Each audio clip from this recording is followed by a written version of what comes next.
یا صلی وسلم دائما ابدا علی حبیبک خیر الخلق کلهم۔ اس جمعے سے پورے عالم میں کفر کو تکلیف ہو رہی ہے۔ عید ازادہ شکوہ ملک و دیس اور عید غلامہ ہجوم مومنین۔ ادھر سے بس کچھ کلومیٹر سامنے مسجد کے مینار نظر آ رہے ہیں، کہہ رہا ہے وہاں مومنین کا ہجوم جمع ہے۔ ادھر اقبال نے مومنین سے مجاز وہ نہیں لیا، اقبال نے کہا ادھر شیر موجود ہے ادھر بیٹا موجود ہے، اس کو مراد لے لیا عید ازادہ شکوہ ملک و دیس۔ ٹھیک ہے جی، اور یہ بھی تانوں ہنے میرے پیغام آیا مذاکراتی کمیٹی دے اراکین دا، وہ کہندے ہیں بھائی وہ منن واسطے تیار ہیں تے پی ٹی وی تے اعلان کرنے واسطے بھی تیار ہیں۔ اقبال کہنا شکوہ عید کا منکر نہیں ہوں میں، کہنا منکر نہیں ہونا تو بھی جڑے اگے نماز پڑھ رہے ہیں۔ انہیں اقبال اگے گل کرتا ہے نا، پہلے تو انہیں تقسیم کی تھی، کہنا پھر بھی میں انہوں دا منکر نہیں ہوں جڑے اگے پڑھ رہے ہیں۔ ہے جی وہ جڑے بھیڑو جمع ہونے ہیں جی وہ سرکاری بھیڑو آنا تے انہیں کہنا جناب او جی این کرو این کرو این کرو، نا نا اقبال کہنا شکوہ عید کا منکر نہیں ہوں میں مگر قبول حق ہے فقط مرد اور کی تدبیر ہے۔ کہنا میں نتیجہ سنائیں گے، کہنا میں منکر شنکر کوئی نہیں اس گل دا، کوئی بات چو گل اور کرتا رہے، کہنا آپ ہی جواب دے گیا، کہنا قبول حق ہے فقط مرد اور کی تکبیر ہے۔ اس کا کیا مطلب ہے کہ ابھی ایسے ہم صفے بنا کے کھڑے ہونے کے لیے اللہ اکبر کی جناب صدا دینے کے لیے تیار ہوئے ہیں، تو ادھر سے وہ بھی تیار ہو گئے کہ جناب جمعے کا دن ہو، میں بتانے لگا ہوں جمعے کا کتنی فضیلت ہے، لیکن ہے کیا اصل مقصد کیا ہے؟ میرے آقا مولا صلی اللہ تعالیٰ علیہ وسلم نے جنگ موتا کے لیے لشکر ترتیب دیا اور اس کی قیادت کے لیے حضور نے 3 لوگوں کو منتخب فرمایا، حضرت زید بن حارثہ کو، حضرت جعفر طیار کو اور حضرت عبداللہ بن رواحہ کو۔ حضور نے تیار فرمایا، لشکر روانہ کر دیا اور جمعہ کا دن تھا جب امام الانبیاء علیہ تحیت و ثنا لشکر روانہ کر کے حضور جمعہ پڑھنے کے لیے تشریف لائے مسجد نبوی میں۔ حضور نے 3000 صحابہ کو بھیجا جنگ کے لیے،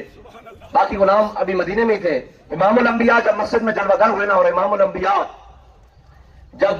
اپنے پیارے ممبر پر جلوہ گر ہوئے تو حضور نے جب صفوں پر نظر دوڑائی تو عبداللہ بن رواحہ صفوں کے درمیان بیٹھے ہوئے، تو حضور نے پوچھا عبداللہ بن رواحہ تو کدھر؟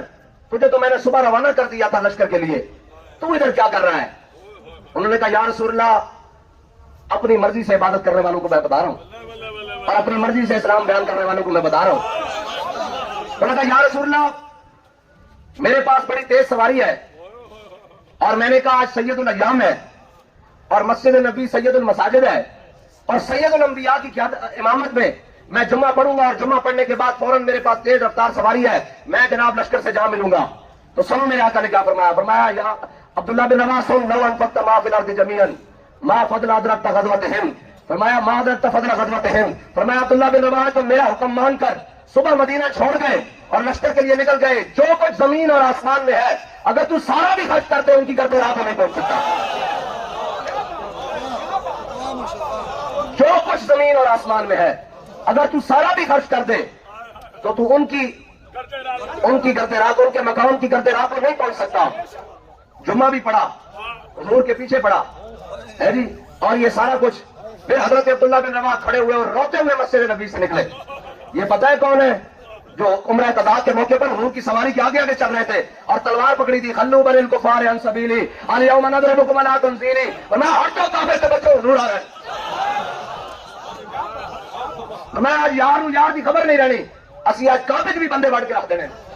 اتنی شانوں دے مالکن، لیکن اپنی مرضی دے نال صرف جمعے کی تشریح کر دیں اپنی مرضی دے نال۔ جو حضور فرما دیں جڑا میرا حکم من کے، جڑے میرے حکم من کے چلے گئے انہوں کے برابر نہیں ہو سکتا، اور پھر روندے ہوئے نکلے یا اللہ میں اپنے حبیب کے بارگاہ دوبارہ زندہ واپس نہ لے آؤں، میں اتنے ہی شہید ہو جاؤں، میری اتنے ہی قبر بنے، کوئی گزرے سے پوچھے کی ہوا عبداللہ بن رواحہ، میں کہوں حضور نے حکم دیتا سی کہ میں ایسے سارا میں شہید ہو گیا۔ آج بھی قبر حضرت عبداللہ بن رواحہ دی جنگ موتا وچ ہے۔ السلام علیکم ورحمۃ اللہ وبرکاتہ۔ ساتھی علامہ سعد صاحب نے جو ابھی نبی کریم صلی اللہ تعالیٰ علیہ وآلہ وسلم کی ذات بابرکت کو لے کر کے جو ابھی ایک واقعہ سنایا، اس میں کوئی شک نہیں ہے، یہ بالکل عین حق ہے، درست ہے، مگر یہاں پر بات سمجھنے والی یہ ہے کہ نبی کریم صلی اللہ علیہ وآلہ وسلم آپ نے اپنی ساری حیات طیبہ میں کہیں بھی کافروں کے نظام کو قبول نہیں کیا، کافروں کے نظام کو تسلیم نہیں کیا، ان کے کسی بھی مطلب وہ سیاسی ہو، تعلیمی ہو، تہذیبی ہو، ثقافتی ہو، معاشی ہو، معاشرتی ہو، ہر حوالے سے کافروں کے کسی بھی قانون کو آپ نے تسلیم نہیں کیا، مانا نہیں۔ مگر حیرت کی بات ہے کہ یہ جناب جمہوری نظام کو مان کے، ان کے اندر رجسٹرڈ ہو کے اور ان کے تمام قواعد و ضوابط کو تسلیم کر کے تو اسلام لانے کی بات کرتے ہیں۔ یار یہ مطلب سمجھ سے باہر ہے کہ علامہ اقبال رحمۃ اللہ تعالی علیہ فرماتے ہیں دورنگی چھوڑ دے یک رنگ ہو جا، دورنگی چھوڑ دے یک رنگ ہو جا، سراسر موم ہو یا پھر سنگ ہو جا۔ تو یہی بات ہے، آج ضرورت اس چیز کو سمجھنے کی ہے کہ بھئی تم لوگ نام اسلام کا لیتے ہو اور اسلام لانے کے لیے سجدہ کفر کے نظام کو کرتے ہو۔ بھئی اسلام اپنی ایک طاقت رکھتا ہے، اپنی ایک پاور رکھتا ہے، وہ کبھی بھی کافروں کے نظام کی بیساکھی کا سہارا لے کے تخت پہ نہیں آئے گا۔ کیوں؟ کیونکہ اپنے ہی پاؤں پہ چلا کرتی ہے زندگی، اوروں کے سہارے جنازے اٹھا کرتے ہیں۔ اور بھائی اسلام دا تا مقصد ہی کفر نو تکلیف دینا، کفر نو ڈھانا۔ یہ تھوڑی سی بھائی جناب بڑی بڑی مساجد بنا کے بڑے بڑے جناب مراکز بنا کے پھر بڑے بڑے جناب پادری طرح مابد خانے بنا کے اندر بیٹھ جاؤ تے گٹر گوں ہو کے بعد بات کرنا مکتبوں میں کہیں رانائی افکار بھی ہے، بات کرنا مکتبوں میں کہیں رانائی افکار بھی ہے اور خانقاہوں میں کہیں لذت اسرار بھی ہے، منزل رہنما دور بھی دشوار بھی ہے، بات کرنا تیری منزل تو بیت المقدس تھی اور اتنی آبادیاں گاڑیاں تو جناب طے کر کے اتنے جانا سی، منزل رہنما دور بھی دشوار بھی ہے جی۔ اور اس قافلے میں کوئی قافلہ سالار بھی ہے، کہنا اس قافلے کوئی قافلہ سالار ہے، یہ سارے جناب یہودیت کے سر جھکانے والے اور جناب سارے انہوں نے یہ گلا مننے والے، کہنا اس قافلے میں کوئی قافلہ سالار بھی ہے۔ اور آگے اقبال نے بڑی بڑی گل کی تھی، کہنا بڑھ کے خیبر سے ہے یہ مار کا دین و وطن۔ ہوں جڑے سان سنا رہے ہیں جی وہ پاکستان میں ایسے ہو جائے گا، اقبال کہنا بڑھ کے خیبر سے ہے یہ مار کا دین و وطن، کہنا اگر جناب مار کا بابا ہے کسی وطن روں گے تو گل دین پہ بڑھ گئی، بڑھ کے خیبر سے ہے یہ مار کا دین و وطن۔ اور اس زمانے میں کوئی حیدر کرار بھی ہے، اس زمانے میں کوئی حیدر کرار بھی ہے۔ اور اگے اقبال کہتا علم کی حد سے پرے، اے جناب میرے سارے اکٹھے کیتے ہوئے، اے جناب اقبال علم کیویں گل سمجھ آئے گی، کہنا علم کی حد سے پرے بندہ مومن کے لیے، علم کی حد سے پرے کہنا اسباب بھی ہٹا دو، انہاں جڑی جناب انگریزی تعلیم پڑھی ہے بھی ایک پاسے ہٹا دو، انہاں دے سارے خیالات ایک پاسے پاسے رکھ دو، سائڈ رکھ دو، ایک بات کی کریے، کہنا علم کی حد سے پرے بندہ مومن کے لیے لذت شوق بھی ہے، نعمت دیدار بھی ہے۔ ہاں اقبال کہتا سارا کچھ موجود ہے لیکن شرط ہے پہلے اندر بڑھنی پائے گی بتی۔ اور حضرت سلطان صلاح الدین ایوبی نے جدو بیت المقدس فتح کیتا کہ آپ نے فرمایا اے مسلمانوں مجاہدوں اے حضور دے غلاموں عیسائیوں نہ مارو، نہ مارو، انہوں کچھ نہ کہو۔ انہوں نے کہا تانوں پتہ نہیں ہے امام الانبیاء دی معراج دی رات ہے، امام الانبیاء نے تھے انبیاء کی قیادت کی تھی، انہوں نے نماز پڑھائی اس واسطے زمین تے انہاں دا ناپاک خون نہ گراؤ، یہ بڑی پاک زمین ہے، انہاں دا ناپاک خون نہ گراؤ، لہذا انہوں پاک رہن دو۔ اور پھر جناب حضرت صلاح الدین ایوبی، اصل مسئلہ ہے کہ نور الدین سنگی نے ایویں نہیں سیکھا سی کہ اسلام کو ہر دور میں ایک صلاح الدین ایوبی کی ضرورت ہوگی،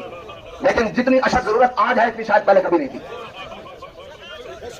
اور تسی سوچتے ہو کہ اسی آندے ہاں اے لاتا لالا کیوں کرتے ہیں، کیوں کرتے ہیں؟ صلاح الدین ایوبی تقریباً 27 سال اپنے نال جنگ لڑتا رہا،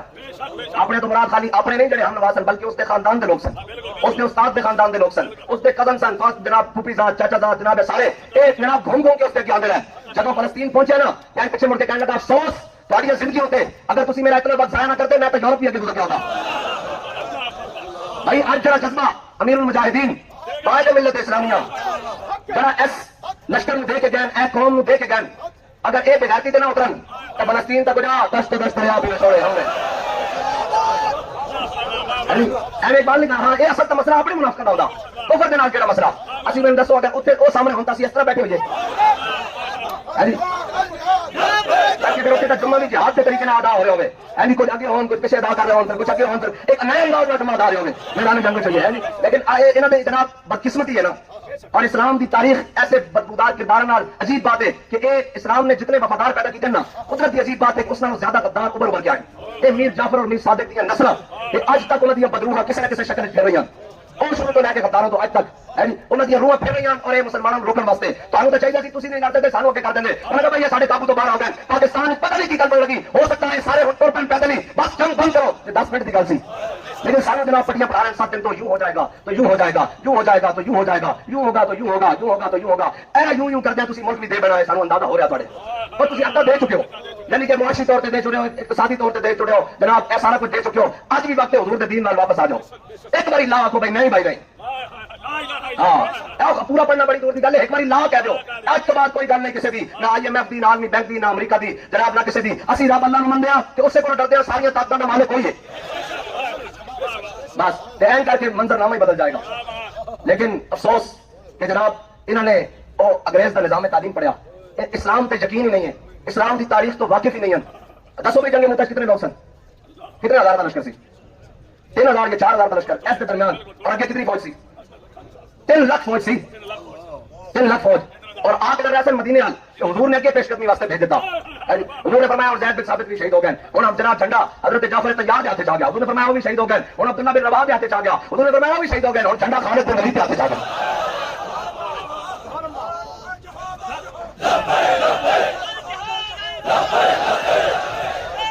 حضرت خالد بن ولید نے جب صفا سیدیہ کا حملہ کیا نا تو انہوں نے سمجھا کہ یہ مسلمانوں کا دستہ اول ہے پیچھے لشکر ہو رہا جتنی دلیری نالے لڑ رہے ہیں کیونکہ لا کے کھڑے ہو رہے بھائی انہوں نے نہیں لڑیا جا سکتا انہوں نے نہیں یہ تبوک کے موقع پہ کیا انہیں خبر ہی پھیلائی نا کہ اسی مدینے سے حملہ کرنا آ رہے ہیں تو اسلام کا ایک اپنا جناب مزاج ہے اگر تسی مدینے سے نہ ہو امام الانبیاء چل کے خود تبوک چلے گئے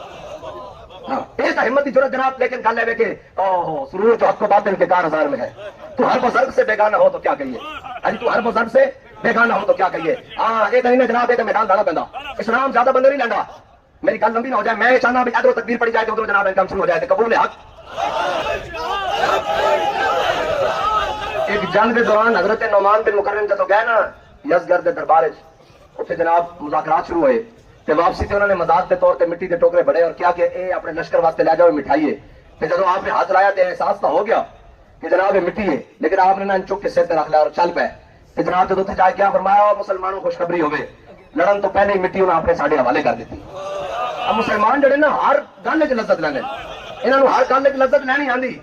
ہاں میں مٹی انہیں پہلے ہی حوالے کر دیتی انہوں نے لڑن کی ساڑھے نال سخت نہیں ہے اور جب آپ اس دربار گئے نا تو بڑا قیمتی قالین بچھا ہوا سی آپ تلوار دی نوک نائن سوراخ کردے کر کے جب گئے نا تو انہیں کہا جناب آپ نے فرمایا ساڑھی اکھاں حضور نے مٹی تے سونا برابر کر کے رکھ دیتا